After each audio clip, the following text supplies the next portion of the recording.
যারা ব্যবসায়ী তারা আমার থেকে ভালো জানবে বাবা, তাই না?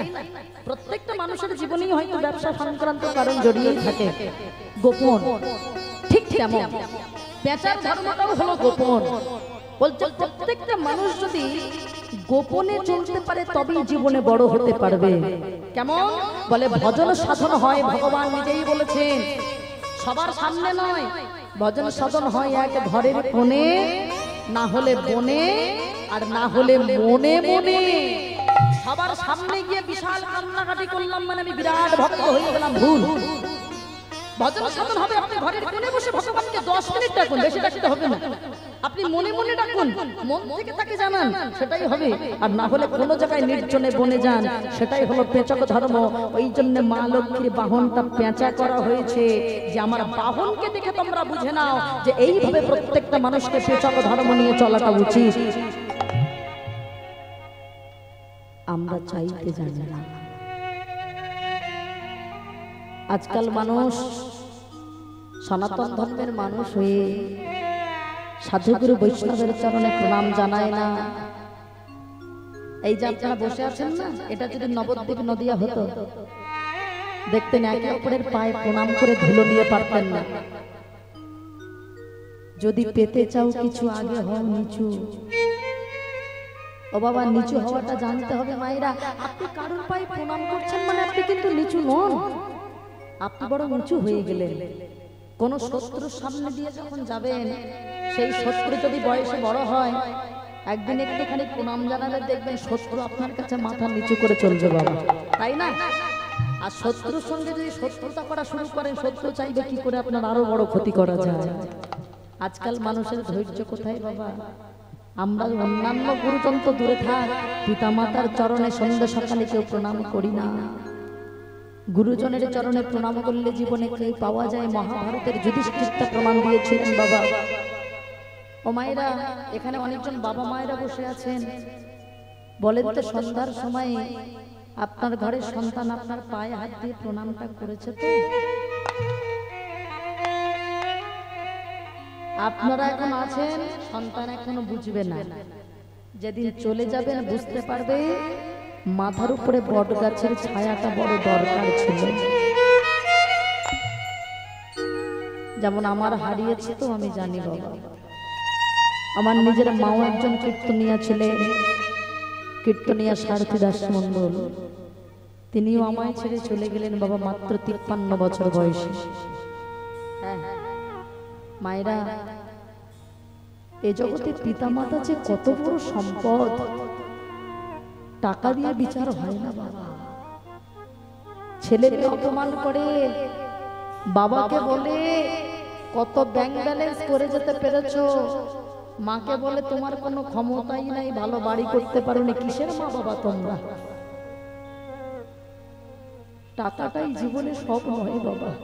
হ্যাঁ, চলতে হয়তো টাকা লাগে, মানুষের জীবনটা চালনা করতে অর্থের প্রয়োজন, তাই বলে অর্থটাই জীবনে সুখ দিতে পারে না বাবা। জানেন, আমার মাও কীর্তন করে করে বিরাট দোতলা মন্দির করেছে গোপালের। নিজে প্রসাদ ভোজি ছিলেন, শরীরে কোনো রোগ ছিল না বাবা। যেদিন মারা যায় সেদিন ছিল পাপ মোচন একাদশী তিথি, যে তিথিতে স্বয়ং গোবিন্দ ঘোষ দেহত্যাগ করেছিলেন বাবা অগ্রদ্বীপে। আপনারা যারা লীলা শোনেন জানেন। আমি তখন ছিলাম মেদিনীপুর গানে। আমার মা শুধু দুটো কথা বলতে পেরেছিলেন বাবা, এই যে আজকে আপনারা কীর্তন শুনতে পাচ্ছেন, ও মা কোনো গ্যারান্টি আছে বাবা যে কাল আপনারা আর বেঁচে থাকবেন? আমি যে কীর্তন গাইছি, কালকে যে আমি আর গাইতে পারবো, আর কোনো গ্যারান্টি আছে বাবা? নিঃশ্বাসের নেই কোনো বিশ্বাস। কথাটা বড় সত্যি, এটা আমার জীবনে ঘটেছে বাবা।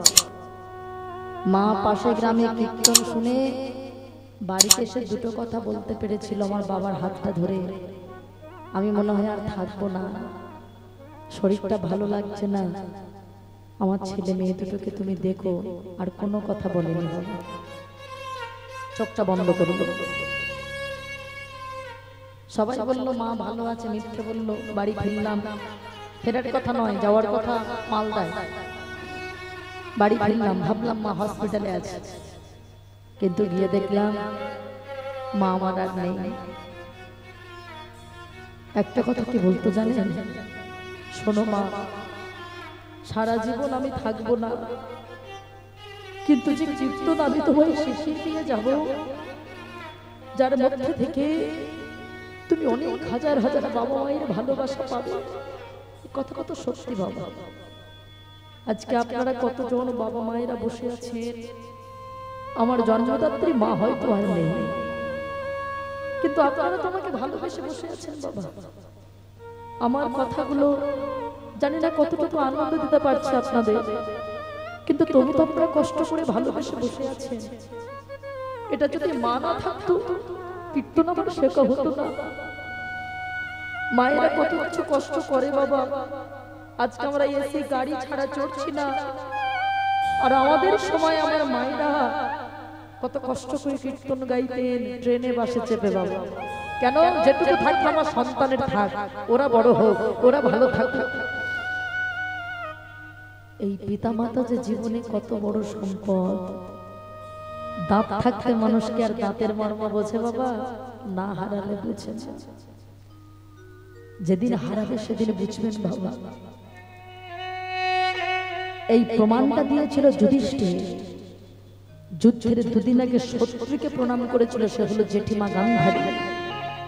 বলেছিল, বড় মা গো, তুমি শত্রু ভেবে আমায় তাড়িয়ে দিলেও আমি কিন্তু তোমায় শত্রু ভাবি না।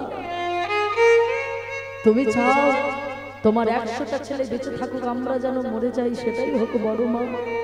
তুমি আমায় ওই আশীর্বাদটাই করো যেন আমি মারা যাই।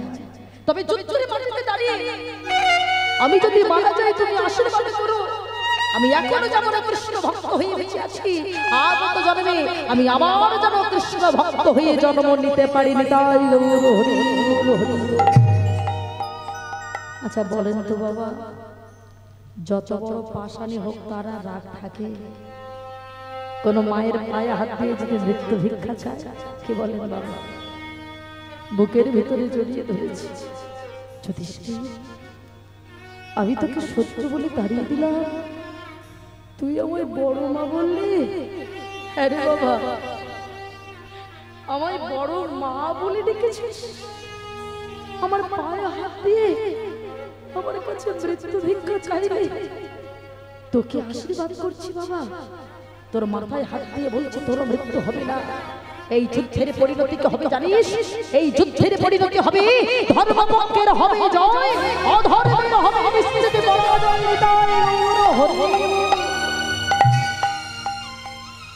গান্ধারী খুব ভালো করেই জানতো তার 100টা ছেলে অধর্মের হয়ে লড়াই করছে, ধর্মের হয়ে লড়াই করছে পঞ্চপাণ্ডব।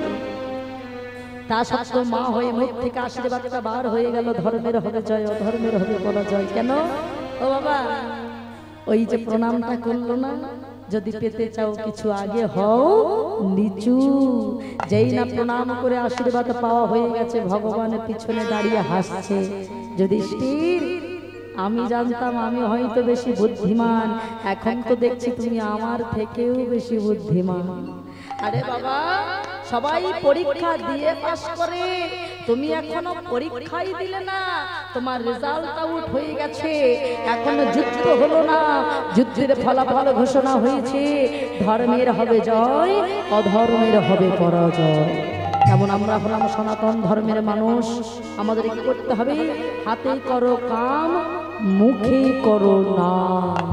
যতক্ষণ পারবো হরি বলবো, বলবো হরি নাম করবো, সবাই মিলে গাইবো হাসি মাখা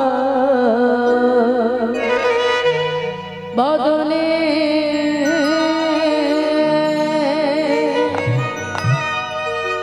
ছলো ছলো নয়নে আনন্দ কাননে ভ্রময়নী বা সবাই তুমি বাহু তুলে উলুধ্বনি করে একবার হরি বল, হরি বল মনে আমার, হরি বল, হরি বল মনে আমার, উলুধ্বনি হরি বল, হরি বল।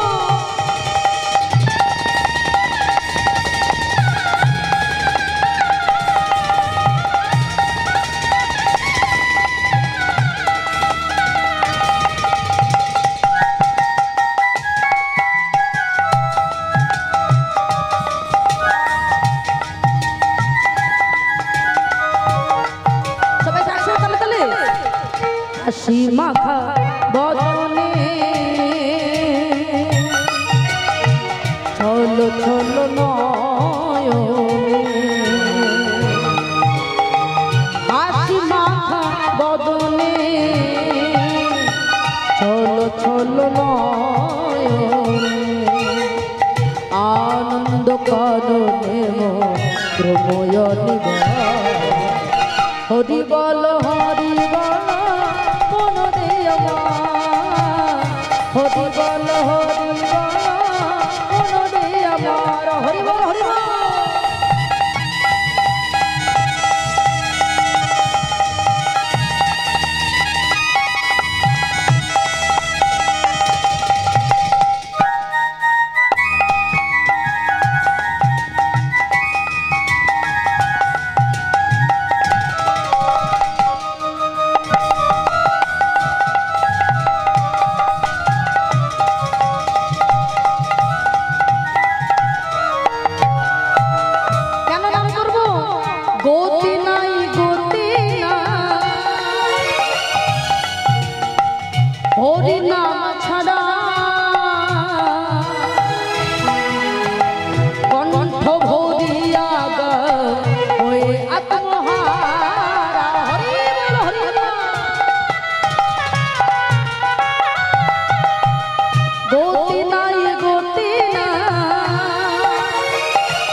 দেখো শ্মশানে দিবারাত্রি দিনে ওই দেখো শ্মশানে মাইদা আমাদের কত অহংকার ওই গাড়িটা কার আমার আমার ওই গাড়িটা কার আমার নিজেকে কত অহংকার করে সাজিয়েছি বলে যখন শ্মশানে তুলে দেবে এই এত সুন্দর পোশাক দেবে বাবা সব খুলতে খুলতে কোমরে সামান্য ঘুমছিল ওটাও কেটে নেবে বলে চোখ মেলে দেখো আমার আমার চোখ বন্ধ করলে দেখবে ভগবানের ক্ষমা কিছুই নেই তোমার সেই ভগবানকে যদি পেতে হয় কি করতে হবে জানো একবার দুটি বাহু তুলে হরি বল হরি বল হরি নয়ন জল দিয়ে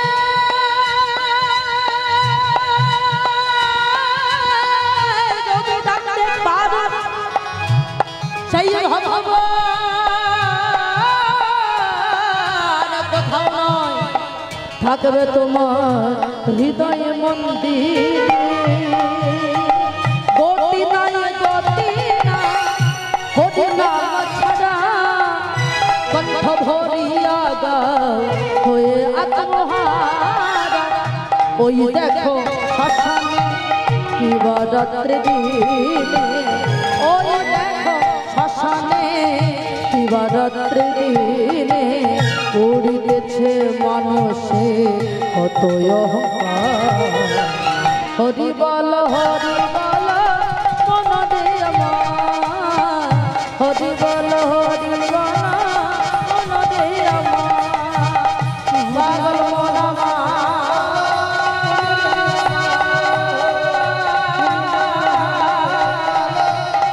পাগল মন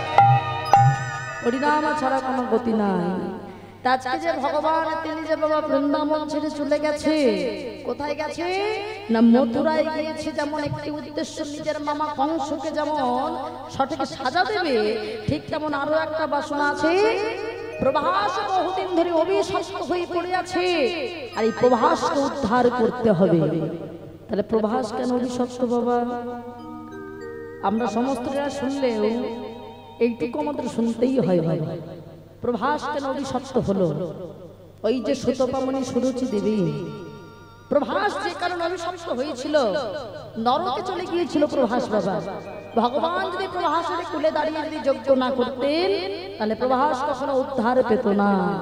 এ থেকেই আমরা শিক্ষা পাই যে বৈষ্ণব চরণে মুনি ঋষির চরণে কখনো আমাদের অপরাধ করা উচিত নয়। মনে করুন সুতপা মুনি সুরুচি দেবী তাদের কোনো সন্তান ছিল না, কিন্তু ভগবানের কাছে অনেক প্রার্থনা করে তাদের একটি সন্তান হলো, যার নাম দিয়েছিল চিত্রাঙ্গদা। খুব ছোট্ট করে শুনবো বাবা, অনেক রাত হয়ে যাচ্ছে, একটু অল্প করে আমরা হলেও শুনবো।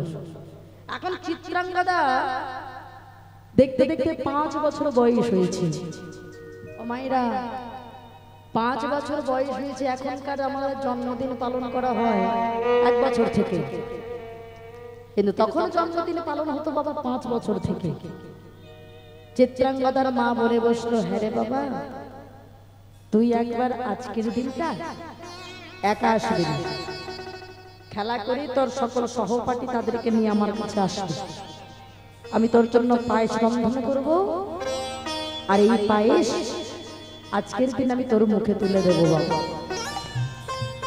এখনকার দিনের জন্মদিন কেমন হয় বাবা? আগেকার দিনে ধান দুধ দিয়ে আশীর্বাদ করতেন পিতা মাতা, মুখে পরমান্ন দিতেন, আর প্রদীপের শিখা দিয়ে মাথায় হাতটা দিয়ে দিতেন যে বাবা প্রদীপের শিখার মতো তোমার জীবন উজ্জ্বল হোক। আর এখনকার জন্মদিনটা কেমন হয় বাবা? এখনকার জন্মদিন হলো এটাই যে উল্টে বাতিগুলো সব তুমি নিভিয়ে দাও, কেক কাটে সেটা আলাদা কথা বাবা, আনন্দ করুক, কিন্তু বাতি নেভাতে দেবেন না। আমরা খ্রিস্টান ধর্মের ওই জিনিসগুলো নিয়মগুলো মেনে আমরা করি, আনন্দ করবার জন্য কেক কাটুক, সেটা কোনো ক্ষতি নাই বাবা, কিন্তু বাতিটা নেভাতে দেবেন না। কারণ বাতি নেভাতে বলা মানে আমাদের সন্তানের জীবনটারও আমরা এটাই কি আশীর্বাদ করবো যে তোমার জীবনটারও অন্ধকারাচ্ছন্ন হয়ে যায়? সেটা উচিত নয়। বাতি নেভাতে দেবেন না, কেক কাটুক, কিন্তু পরমান্ন দিয়ে ধান দুধ দিয়ে আশীর্বাদটা করবেন, এটাই জন্মদিনের আসল নিয়ম বাবা। সেই জন্মদিন যখন বলেছে বাবা তুমি নিজে এসো আমি তোমায় পরমান্ন দেব, আজকে খেলা করতে করতে চিত্রাঙ্গদার মনটা বড়ই চঞ্চল। কেউ যেন তার খেলার মধ্যেই বলে দিচ্ছে, চিত্রাঙ্গদা তোর আর সময় নাই, তুই একবার তোর মায়ের সঙ্গে দেখা করে আয়। চিত্রাঙ্গদা খেলতে খেলতে সুতপা মুনির কাছে এসেছে, সুরুচি দেবীর কাছে।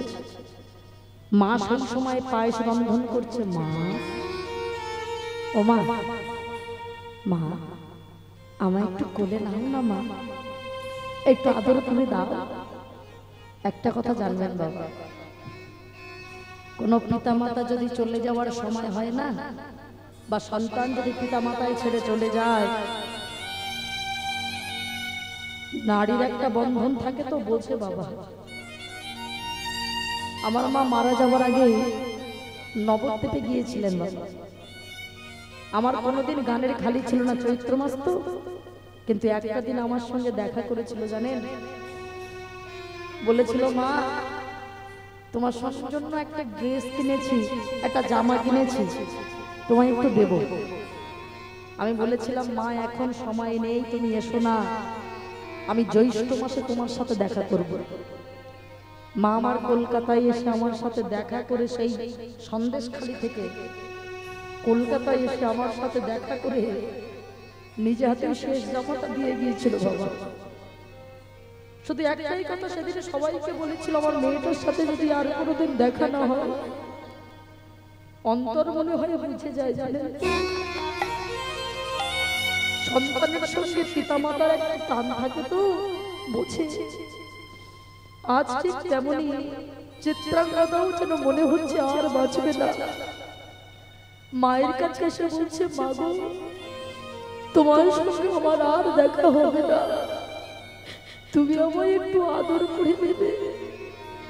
কোলের ভেতরে জড়িয়ে দিয়েছে বাবা, ওসব বলতে নাই বাবা। কেন যাবি, কোথায় যাবি তুই? আজ না তোর জন্মদিন? ও বাবা আমি তো পায়েস রন্ধন করছি, তুই একটুখানি পরে খেলা করে আয় না বাবা। মাকে প্রণাম জানিয়ে সরোজ দেবীর কাছে গিয়েছে,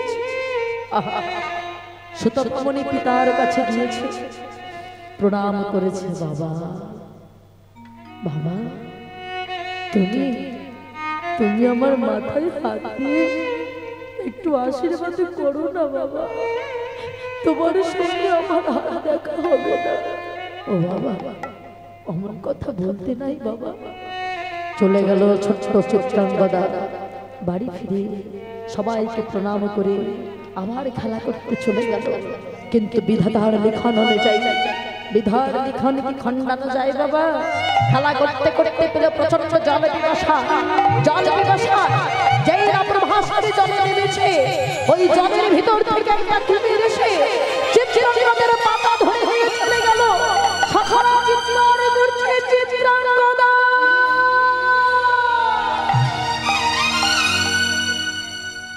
কোথায় চিত্রাঙ্গদা? জলের তলায় চলিয়ে গেল বাবা চিত্রাঙ্গদা। পিতা মাতার চরণে আসে আছাড় থেকে পড়ল বাবা। বাবা, তোমার চিত্রাঙ্গদা আর নাই, তোমার চিত্রাঙ্গদা ওই প্রভাসের জলে ডুবে গেছে বাবা। সুতপমণি ছুটতে ছুটতে প্রভাসের দেশে ডাকছে, প্রভাস কতদিন পরে বৃদ্ধ বয়সে ভগবান কৃপা করে আমায় একটি সন্তান দিল, তুই কেড়ে নিলি। ওগো দয়াময়, তুমি কেড়ে নিও না দয়াময়, কেড়ে নিও না।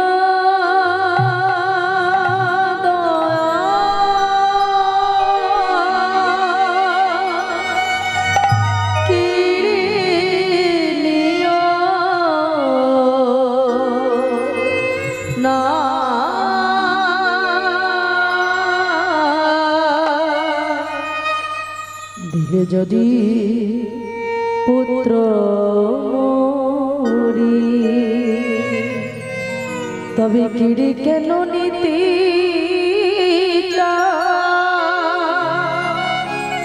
সইতে পারি না ঠাকুর,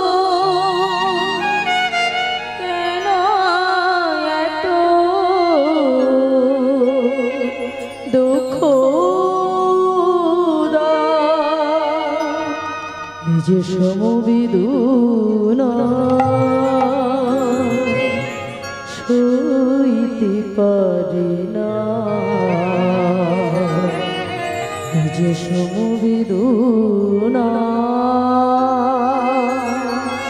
আমি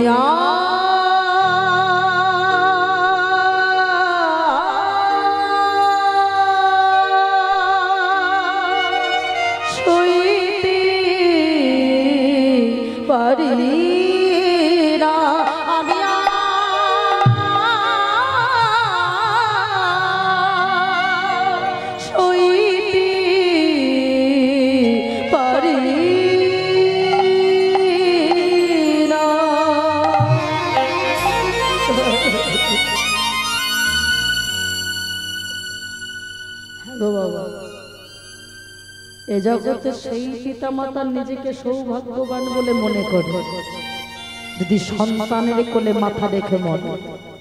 আচ্ছা, সন্তান যদি মারা যায় কতটা কষ্টের বলেন তো বাবা। কু সন্তান যতই হোক পিতা মাতা তো কু হয় না বাবা। কেন কেড়ে নিলি প্রভাস? তুই আমার ছেলেকে কেড়েছিস, আমি তোকে অবশ্যই শাস্তি দেব। তুই আজ থেকে নরকে পতিত হবি, তোর জল কোনদিন আর যোগ্যে লাগবে না, কোন দেবতাও তোর জলে পা দেবে না। আজ থেকে আমি অভিশাপ দিলাম, কুকুর তোর জলে বিষ্ঠা ত্যাগ করিবে। সঙ্গে সঙ্গে প্রভাস সমূর্তি ধারণ করলেন। হে মণি ঠাকুর, আপনি কি অপরাধ করে বললেন? আমি তো কোনো অপরাধ করিনি। যার যখন সময় হয় তাকে তো যেতেই হয়। আপনি নিজে দেখে আসুন জমালয়ে, জমা হয়ে গেল। যখন নিজে চিত্রাঙ্গদা বলে বসলো, কিসের পিতা কিসের মা, তুমি ফিরে যাও। জগৎ সংসারে যখন আমরা যাই নাট্যমঞ্চে অভিনয় করতে, ওই অভিনয় ছেড়ে আসল বাড়ি যখন ফিরে আসে, তখন আমাদের বাবা মা বলে কেউ থাকে না। একথা সত্যি তো বাবা। দেখুন না, আজকে আমার করে বলছি, যখনই আমাদের যাওয়ার সময় হবে, কোথায় মা, কোথায় বাবা, কোথায় আত্মীয় পরিজন, কারোর কথা আর চিন্তা করতে পারবো না বাবা, আমাদের ছেড়ে যেতে হবে। সুতপাবনী বাড়ি ফিরে গেলেন, চলে গেলেন বৃন্দাবন মাঝে। বৃন্দাবন মাঝে গিয়ে ভগবানকে যেই আহ্বান জানালেন, ভগবান সন্তুষ্ট হয়ে বলে বসলেন, বলো তুমি কি চাও। বললেন, দয়াময়, নিজের সন্তান হারিয়ে যে দুঃখ পেয়েছি, কোনো মানুষকার সন্তান রূপে পেতে চাই না, আমরা তোমাকে সন্তান রূপে পেতে চাই। ভগবান বললেন, আশা পূর্ণ হবে। আজকে সেই ভগবানের পিতা হলো এই সুতপামনি, হলো পিতা নন্দ ঘোষ বাবা। হ্যাঁ, এই সুতপামনি হলো পিতা নন্দ ঘোষ, আর সুরুচি দেবী হলো আমার মা যশোমতী। তাই সেই নন্দ ঘোষ বা যশোমতীকে রেখে আজকে চলে এসেছে মথুরায়। আর প্রভাসের তীরে দাঁড়িয়ে ভগবান নারদকে বলছে, নারদ, প্রভাস তো বহুদিন ধরে অভিশপ্ত হয়ে পড়ে আছে, তাই প্রভাসকে এবার উদ্ধার করতে হবে, বলো দেখি কেমন করে যোগ্য করা যায়। তাই নারদের সঙ্গে যখন আলোচনা করছে, ঠিক এমন সময় দাদা বলরাম এসে দাঁড়িয়েছে। শ্রীকৃষ্ণ নারদের কথা বলরাম আসে তথা, শ্রীকৃষ্ণ নারদের কথা বলরাম আসে তথা, শুনিয়া যোগের বিবরণ, শুনিয়া যোগের বিবরণ, শুনিয়া যোগের বিবরণ, শুনিয়া যোগের বিবরণ। এসে দাঁড়ালো, এসে দাঁড়ালো, এসে দাঁড়ালো, এসে দাঁড়ালো, বলরামে আজি এসে দাঁড়ালো, বলরামে আজি এসে দাঁড়ালো, ভাইয়ের চোখে চৌক দিতে বলরামে আজি এসে দাঁড়ালো, ভাইয়ের চোখে চৌক দিতে বলরামে আজি এসে দাঁড়ালো। এই দাদা বলরাম এসে দাঁড়িয়েছে, আর সঙ্গে সঙ্গে দাদা বলরাম বলে বসলো, কানাই, তুই যে যজ্ঞ করবি, তাহলে নিমন্ত্রণ করতে দে সবাইকে। সঙ্গে সঙ্গে নারদকে নিমন্ত্রণ পত্র লিখছে, আর বলছে, শোনো নারদ, তুমি সব জায়গায় যাবে, তবে এক জায়গায় যাবে না, কোথায় জানো? কৃষ্ণ কহে নারদ তুমি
দাদা বলরাম বলে বসলে, কি কথা বলছিস ভাই, আমি বৃন্দাবনে, তুই পাঠাবি না পিতামাতার কাছে? বলে বসলো, শোনো শোনো শোনো নারদ, তুমি মাকে নিমন্ত্রণ দেবে না কেন জানো? আমি এই ছোট্ট ছোট্ট দুটি করে একটু নবনে চুরি করে খেতাম বলে মা আমায় দড়ি দিয়ে বেঁধে রাখতো, যার জন্য কার্তিক মাসে হয় বাবা দাম বন্ধন দিলাম। যেটাকে বলা হয় দামোদর মাস। হ্যাঁ, ভগবানের এই দামোদর মাসেই দামোদর লীলা হয়েছিল। কার্তিক মাসের অনেক অনেক লীলা মাহাত্ম্য আছে বাবা, যার জন্য কার্তিক মাসটাকে অনেকে বলে নিয়ম সেবার মাস। আমরা অনেকেই দেখবেন কার্তিক মাসটা কিন্তু পালন করি, তবে হ্যাঁ কার্তিক মাসটাই শুধু পালন করলে হবে না বাবা। যদি নিয়ম সেবার মাস পালন করা হয়, লক্ষ্মী পূজার সময় যে পূর্ণিমা শুরু হয়, ওই পূর্ণিমা মানে কোজাগরী লক্ষ্মী পূজায় যে পূর্ণিমা, ওই পূর্ণিমা থেকে একদম রাস পূর্ণিমা পর্যন্ত, সেটা কার্তিক করুক আর অঘ্রাণ করুক বাবা, এটা আমাদের এটাই হলো নিয়ম সেবার মাস। হ্যাঁ, ওই দামোদর মাসে কি করতে হয় মায়েরা, ঘৃত প্রদীপ দিতে হয়, কোন রকম ঘৃত প্রদীপ বা তিলের তেল, সর্ষের তেল দিতে হয়। হ্যাঁ, তাই সেই বলে বসলো, শোনো শোনো, আমার মা মায়ের কঠিন রজ্জু দ্বারা বেঁধে রেখেছিল, শোনো নর আমি যে বন্ধন জ্বালা সইতে নারী। এক পাশে দাঁড়িয়ে ভাবাবিষ্ট পদ বললেন, ওগো গোবিন্দ, এই জগতে তুমি যদি কাউকে না দাও ধরা, তবে বলো কে পায় তোমায় ধরা। তুমি বাৎসল্য প্রেমা যশোমতীকে তুমি দিয়েছিলে ধরা, একবার ধরা দেবী দ্রোণ বসুকে তুমি দিয়েছিলে ধরা, যুগল ছেদন করা বৃন্দাবনের মাটিতে এখনো যারা প্রমাণ আছে। ধরা দেবী নিজের স্তন কেটে ভগবানের সেবায় দেয়নি বাবা, সে কথা তোমরা সবাই জানি, ধরা সতী লীলায় আমরা সবাই জানি, তাই না? তাহলে সব জায়গায় তো প্রমাণ আছে, তাহলে এখন তুমি কেন বলছো এই জগতে তোমায় তো কেউ ধরতে পারে না, তুমি যদি কাউকে না দাও ধরা?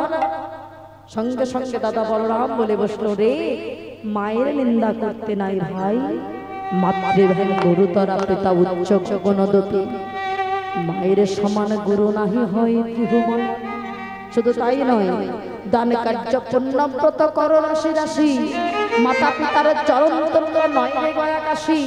মনে রাখিস ভাই, যে যজ্ঞে পিতা মাতা থাকবে না, সেই যজ্ঞে আমিও থাকবো না।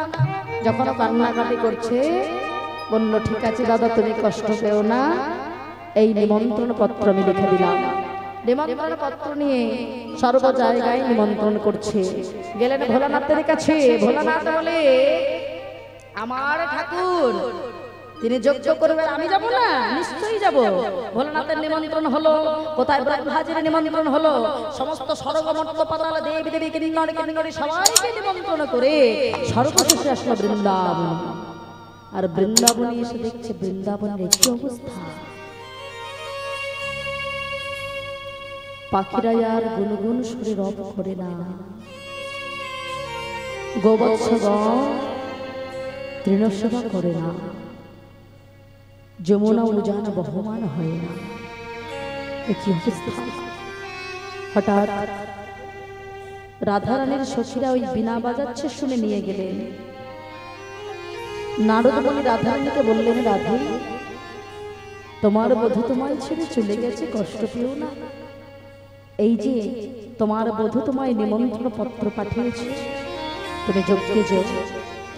নিমন্ত্রণ পত্র দিয়ে চলে গেলেন মা যশোমতীর কাছে। ও মায়েরা, মা যশোমতী আমার হাতে নবনীর থাল লইল, ধুলাই গড়াগড়ি দিচ্ছে গোপাল। মায়া আমার আলু থালু বেশ, রুগ্ন বেশ, মা আমার গোপাল গোপাল বলে কাঁদতে কাঁদতে অমৃত হয়ে গেছে। পিছন দিক থেকে নারদ গিয়ে ডাকছে, মা ও মা, কে কে মা? আমার গোপালেরই নাকি, আমার দামিনী নাকি আমার শ্যামেলি? মা আমি তোমার গোপালের দাস এসেছি। কেন এসেছিস বাবা? ও মা, তোমার গোপাল গ্রহাশয়ী খুলে যজ্ঞ করছে, তুমি যাবে না মা? এই দেখো নিমন্ত্রণ পত্র। নিমন্ত্রণ পত্র খানা নিয়ে একবার মাথায় ধরে আর বলে, ওরে গোপাল রে গোপাল,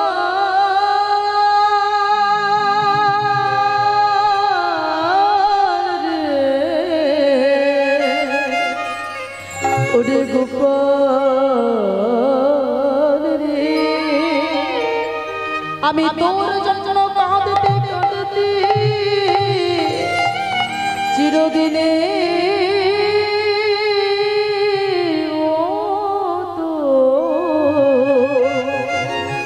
চিরদিনের মতো অন্ধ হয়ে গেছি। এই বলে মায় আমার ওই নিমন্ত্রণ পত্র নিয়ে একবার মাথায় ধরে একবার বুকে ধরে আর যেই না চোখে ধরেছে অমনি আমার ভগবানের হাতের পরশ পেয়ে সঙ্গে সঙ্গে মায়ের অন্ত ঘুচে গেল। দেখে ওঠে যতন করে লিখেছে গো যতন করে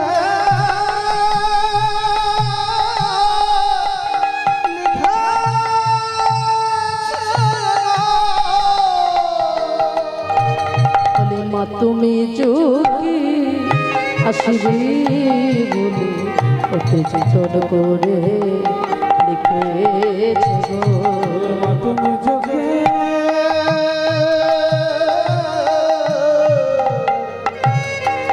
আসিবে বলে দেখে বাঁকা করে বাঁকা লেখা মা তুমি চোখে আসিবে বাঁকা করে বাঁকা লেখা তুমি চোখে আসবে বাঁকা করে বাঁকা লেখা তাই হরি হরি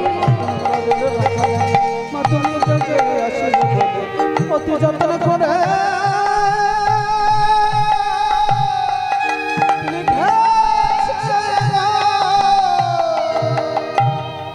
সঙ্গে সঙ্গে নিমন্ত্রণ পত্র পেয়ে সঙ্গে যখন নারদ ফিরে গেলেন আর দিকে নন্দকর সবাইকে ঘোষণা করে দিলেন, শোনো আমার গোপাল হাসিরে কোলে যজ্ঞ করছে, সবাই তোমরা যজ্ঞে যাবে। আমার বাবা মায়েরাও তো যাচ্ছেন, হ্যাঁ কিন্তু নিয়ে যাব কি বাবা?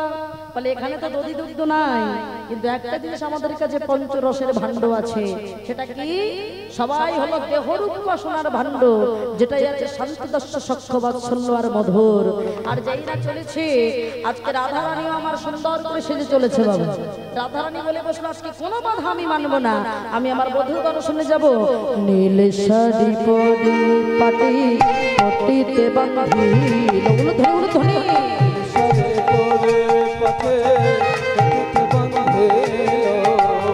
ভবন ভনর মতি সাজিল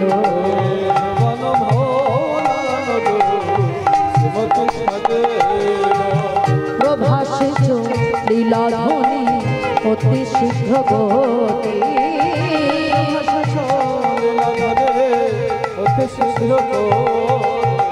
বাধা দিয়ে দাঁড়াইল তিলক মতে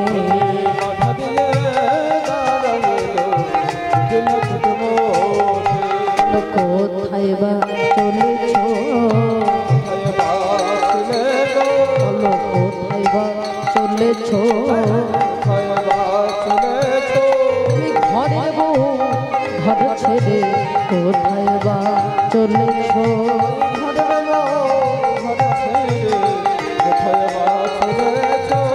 বাধা দিয়ে দাঁড়াইল তিলক মতে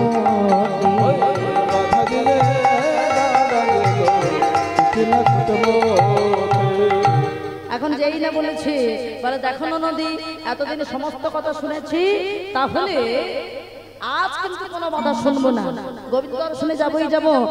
নদী ও নদী যা ফিরে যা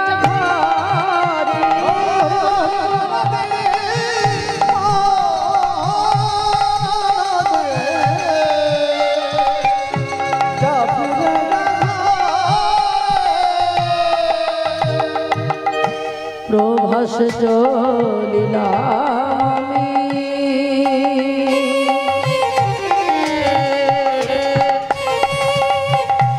যে থাই বন্ধুর রে প্রভাস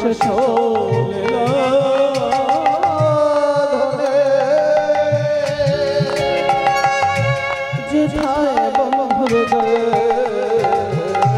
প্রভাস চলিলাম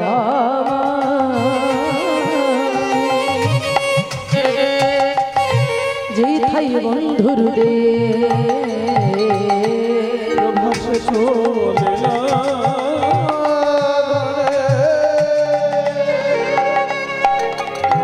যে থাই বন্ধুর রে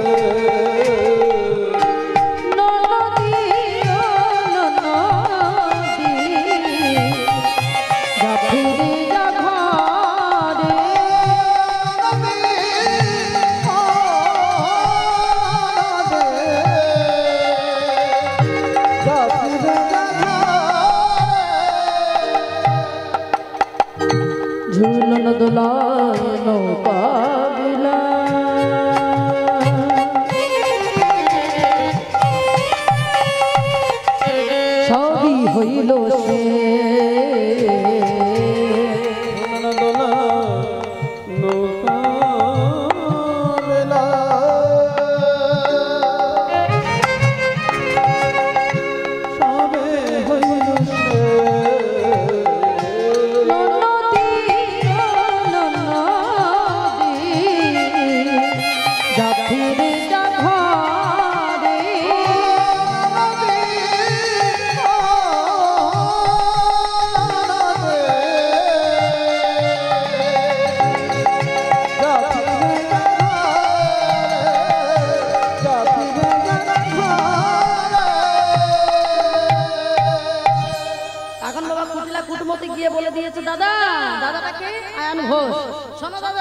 তোমার বউ ওই নন্দের বেটা কেলো ছোড়ার যোগ্যে যাচ্ছে, তোমাকে যেতেই হবে।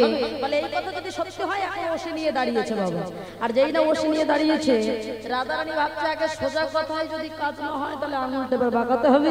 হ্যাঁ, তাহলে এবার রাধারানী কি করেছে, প্রথমে ভালো মুখে বলছে বাবা, আয়ানের চরণ ধরে বলছে দেখো তুমি আজকে বাধা দিও না। আয়ানের চরণে ধরেছে করুণা করে,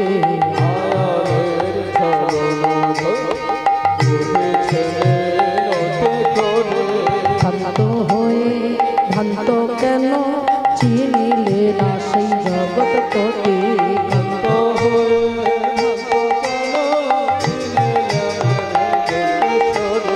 তোমার প্রতি আর আমার প্রতি, তোমার প্রতি আর আমার প্রতি, তাই তার নাম জগৎপতি, তোমার প্রতি আর আমার প্রতি,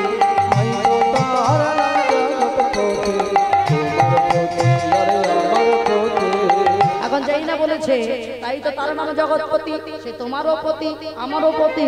যেই না বলেছে বাবা তবু কথা শুনছে না। এবার রাধারানী তাড়াতাড়ি করে কালী মূর্তি ধারণ করেছে, যেহেতু এখন তো কালী মায়ের ভক্ত। যেই না কালী মূর্তি ধারণ করেছে বাবা এবার সাষ্টাঙ্গে প্রণাম করছে। কালিকা মূর্তি ধরিল রায় উলধ্বনি, কালিকা মূর্তি ধরিল রায় অসি করে ধরি দাঁড়াইল তথায়, কালিকা মূর্তি ধরিল রায় সাজিল ভালো ভালো ভালো ভালো, কালিকা বেশে সাজিল ভালো, আজ চতুর্ভুজ মূর্তি ধরি কালিকা বেশে সাজিল ভালো। এখন যেই কালুরূপ ধারণ করেছে সাষ্টাঙ্গে প্রণাম করছে। এবার প্রণাম করে তাড়াতাড়ি করে রাধারানীর কাছে এবার ক্ষমা চাইছে। মম দোষ চলিলাম হে ব্রজেশ্বরে, মম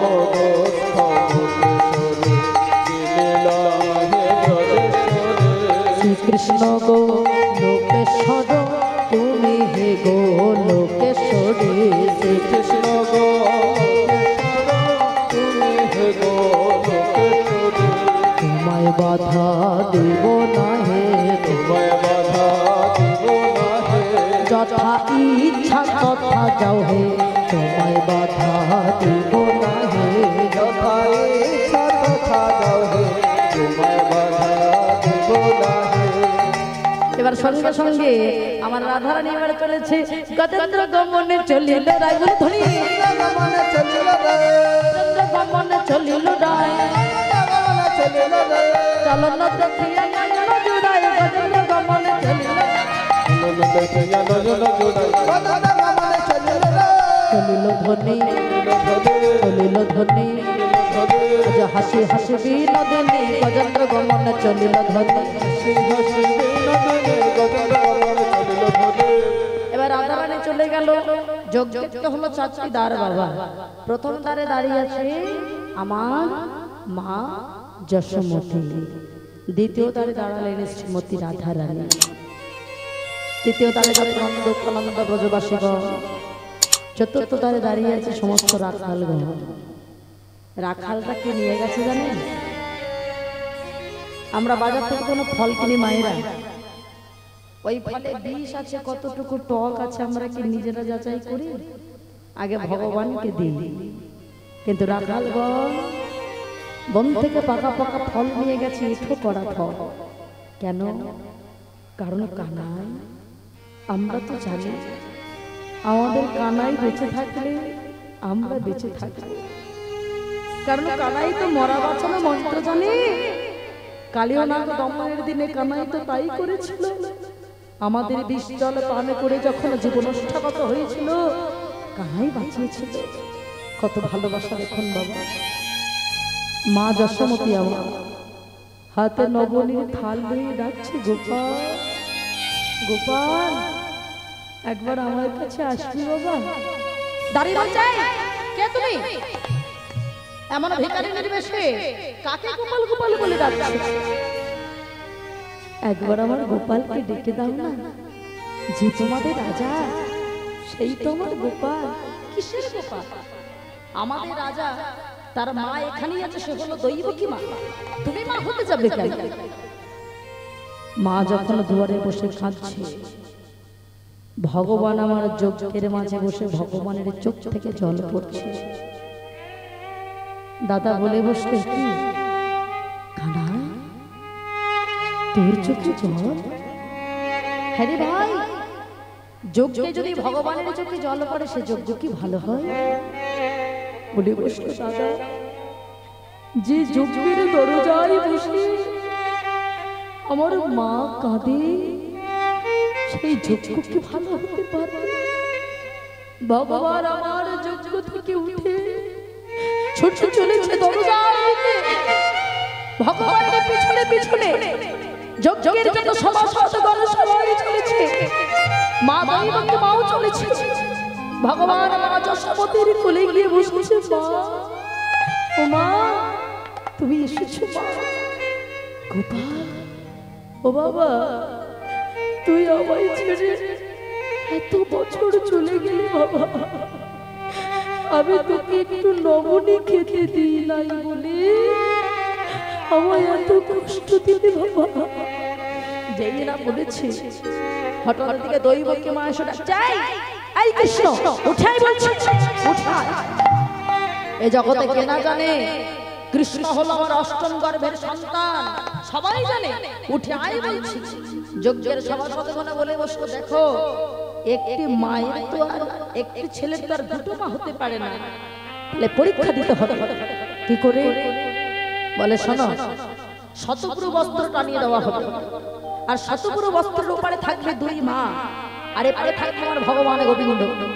ওই শতপুরু বস্ত্র ভেদ করে যে মা তার সন্তানের মুখে দুগ্ধ দিতে পারবে সেই হবে সত্যিকারের আসল মা। দৈবকী মা বলে বসলো, অহংকার করে বলে বলে জগতে সবাই জানে কৃষ্ণ আমার অষ্টম গর্ভের সন্তান। গো বাবা, ভগবান সব সহ্য করতে পারে, পারে না কেবল অহংকার আর চোখের জল। মা অহংকার করে দৈবকী মা যেই না শতপুরু বস্ত্রের উপরে দাঁড়িয়ে যেই না নিজ দুগ্ধ প্রসন্ন করেছে, এক ফোঁটা দুগ্ধ ভগবানের বদনে গেল। যাবে কি করে? মা হওয়া কি মুখের কথা? যে মা না বুঝে সন্তানের ব্যথা, জন্ম দিলেই মা হওয়া যায় না। কারণ সে তো কখনো ভগবানের বদনে এক ফোঁটা দুগ্ধ দেয় নাই। চলে গেল এক পাশে, মাথা নিচু করে লজ্জায় অপমানে দৈবকী মা দাঁড়িয়ে আছে। মা যশোমতী মা ওই শতপুরু অস্ত্রের উপরে দাঁড়িয়ে বলছে, গোপাল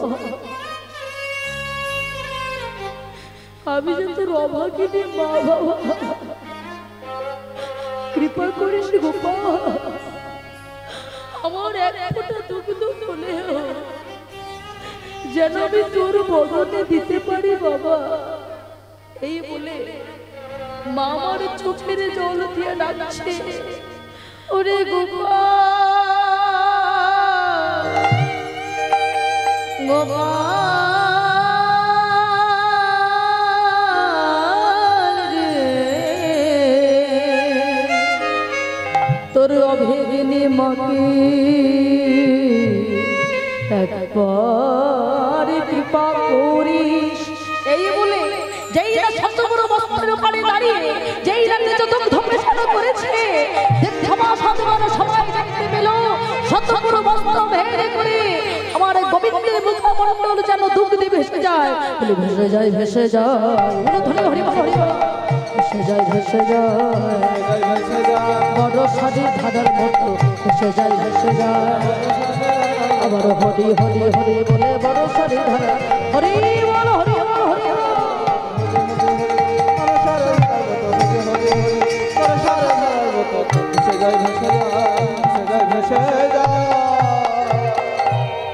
আজকে ভগবান সবার বাসনা পূর্ণ করছেন। আপনারাও এসেছেন বাবা, এইবার শেষ করব। তবে কথাই বলে বিশ্বাসে মিলাই বস্তু তর্কে বহুদূর। আপনারা এই বাজারের মধ্যে বসে আছেন, তার মানে এটাই যে বৃন্দাবন নয় তা কিন্তু নয় বাবা। আপনি বৃন্দাবনে গিয়েই ভগবানকে পাবেন, এটা ভুল কথা বাবা। ডাকার মতো ডাকলে সেটাই বৃন্দাবন হয়, বলে যেখানে হয় নাম সংকীর্তন সেটাই তো বৃন্দাবন, তাই না? তাহলে আজকে আপনারা যে যার বাসনা ভগবানের কাছে জানাবেন, তবে বাসনা যেন আমাদের বাসনার মতো হয় বাবা। হ্যাঁ, তাই ভগবান আজকে চারটে জারে দাঁড়িয়ে বাসনা পূর্ণ করলেন। সকল পতরু ভাবনা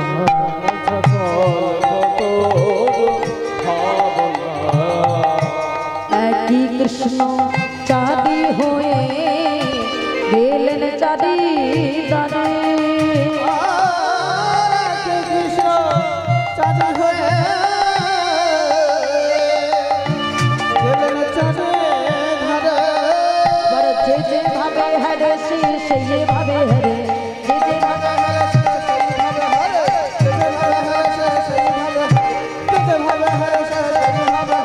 সকল পতরু ভাবনা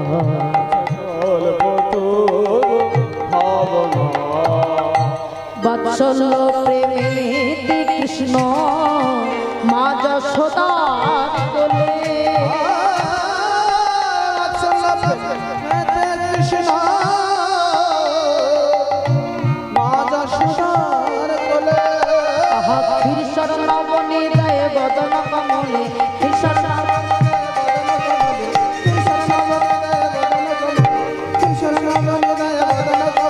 সকল পতরু ভাবনা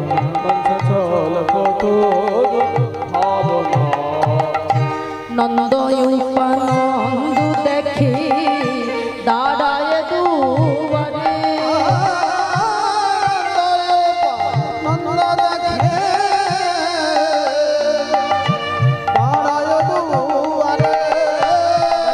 গোবিন্দ এলো তথা বাধা মাথায় ঘুরে হরি হরি হরি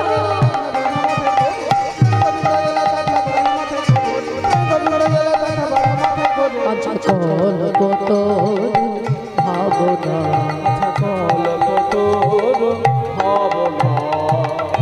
সখ ভাবে রাখল দেখিতে পাইল, সখ ভাবে দেখিতে পাইল, আবার ভাই কানাই বলে কাঁধে করে নিল,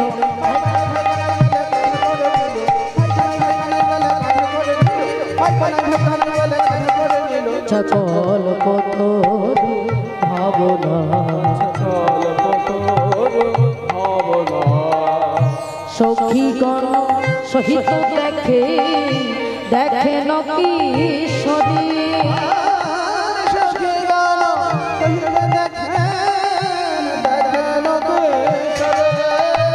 ললিত ত্রিভঙ্গ বাবা মোহন বংশীধারী, ললিত ত্রিভঙ্গ বাবা হরি বল হরি বল, সকল পতরু ভাবনা।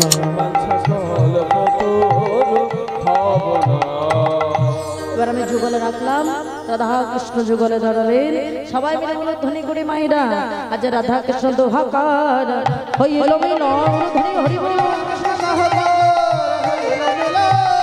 প্রেমানন্দে বাহু তুলে হরি হরি। যাই হোক, একটা ভজন করে আমরা সমাপ্ত করব, একটা ভজন করি আমরা সমাপ্ত করব। সবাই মিলে দুটি বাহু তুলে হাত